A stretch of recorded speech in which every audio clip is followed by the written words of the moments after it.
This started out as a men's blazer and ended up one of the most versatile pieces in my closet.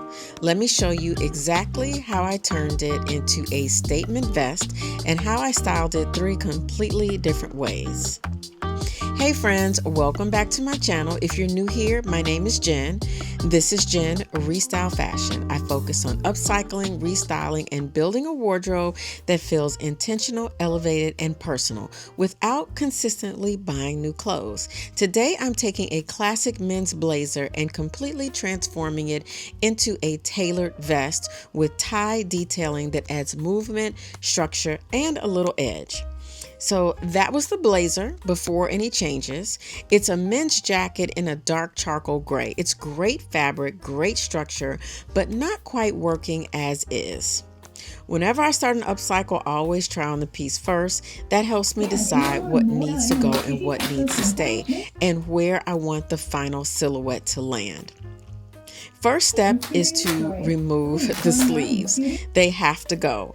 I actually kind of love this process, even though I'm grimacing through it. I do use a seam ripper, and then I also do kind of rip it.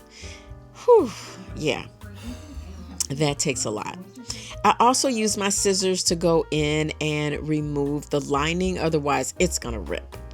Taking off the sleeves immediately changes the entire energy of the jacket. It's no longer trying to be, this kind of formal or traditional look. It's now starting to feel modern.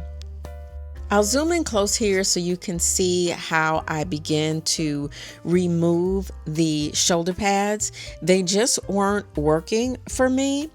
And sometimes it's nice to leave them in, but this blazer has enough structure that the shoulder pads just aren't really needed here.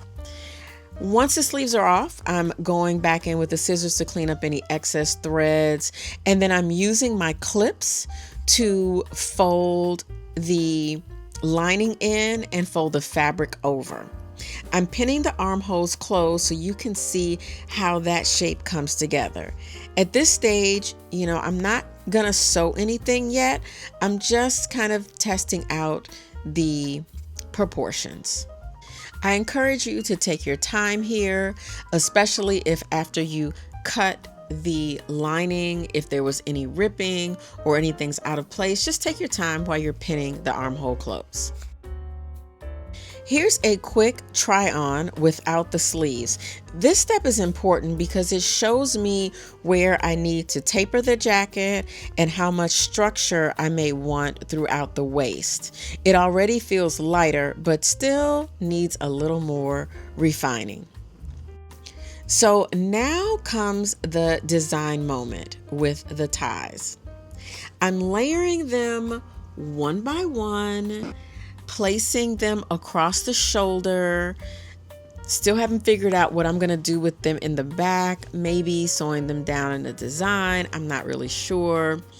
I'm thinking that I want a little movement, but I also want to be intentional and not just have random ties thrown across the shoulder. Back at the sewing machine, I take the sides in, and I'm going to add darts in the back to create more shape. This is really important to get this done before you take a next step, because you don't want to close up the armholes, because you need to go inside the jacket in order to take it in.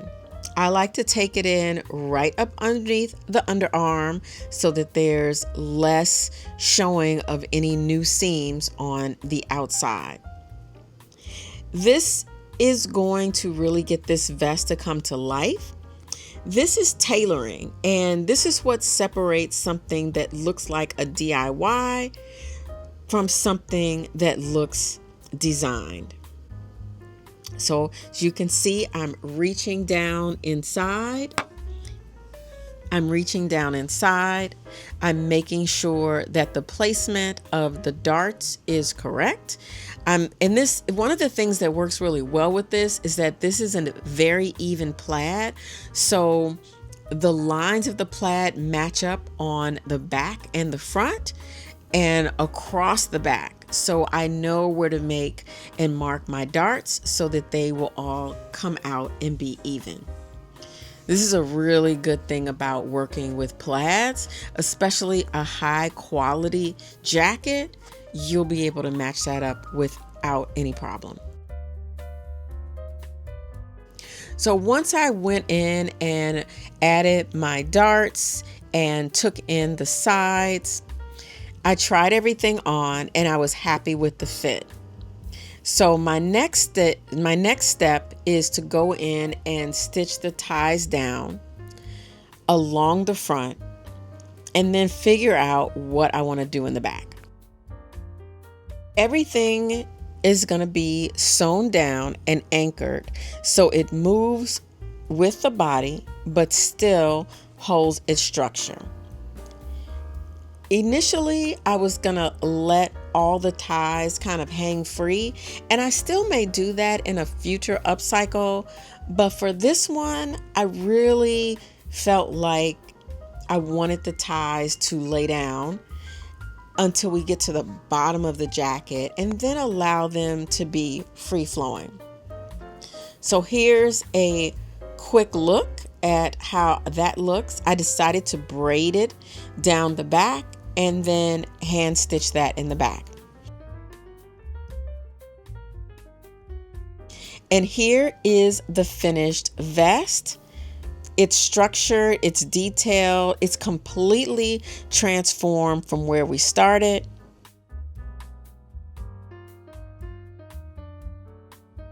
For the first look, I styled the vest with faux leather pants, burgundy boots, and a matching beret, really giving it kind of this Parisian/military look.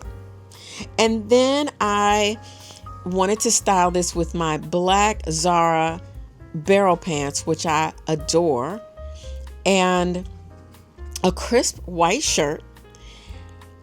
And then I'm gonna throw on a Restyle tie here, showing you how you can incorporate menswear accessories in more feminine, more modern way. I absolutely love this look. Of course, I have to add a brooch because you know it would not be Jen Restyle without a brooch. So I throw this all together, make sure the tie is laying just right, and it really doesn't need anything else. A clutch, that's pretty much all you need. I'm happy to go into more detail in the tie in a later video. And then lastly, you know it would not be Jen if I did not throw on a pair of jeans. So for the final look, I dressed it down with jeans and a light green shirt from Urban Revival.